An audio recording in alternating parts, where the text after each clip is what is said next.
ولئن قلت لي نفتح مشفى أو نفتح ئەگەر تژمنە ببێژی ئەم نەخۆشخانەیەکی vەکن یان ئامادەییەکی شەرعی و مزگەفتێکی vەکن. لأقولن لك لأفتحن مسجدا ئەز ێ ji te re bibêjim ez ê mizgeftekî û amadeyiyekê şerî vekim berî ku nexweşxaneyekê vekim. Ji ber ku eger te nexweşxaneyek vekir û mirov perwerde nekir, ew mirov dê wê nexweşxaneyê wêran bike.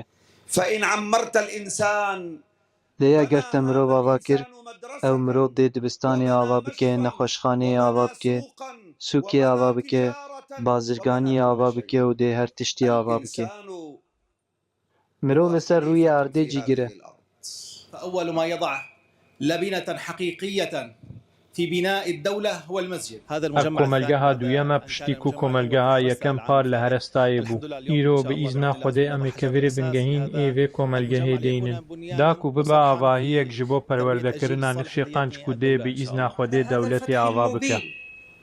والنصر العظيم الذي من الله. هذا المجمع لا نريد أن يخرج لنا. Em naxwazin ji vê komêlgehê xwendekarên ku tenê xwedî zanyarî û zanînê bin derkevin. نخرج جيل يمتلك هذا. Belkû me xwestin nifşekî xwedî exlaq, reftar û nirx defînin, nifşekî ku xwedî bîr û bawerî.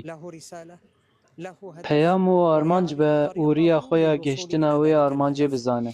المشروع يبنى على أرض. Proje li ser erdê ku rûberê wê 3500 metre çarwişê tê avakirin û tê çaverêkirin ku di vê projeyê de amadeyiyekê kuran, amadeyiyekê keçan û mizgeftek bên avakirin.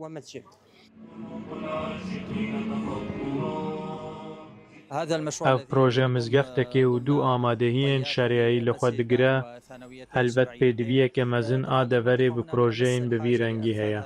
Bi rastî em îro li ber vê avahiyê ne ku destpêka karekî pîroz e ji bo damezrandin û avakirina mirovan, her wekî em ji bo avakirina avahiyan dixebitin înşaallah.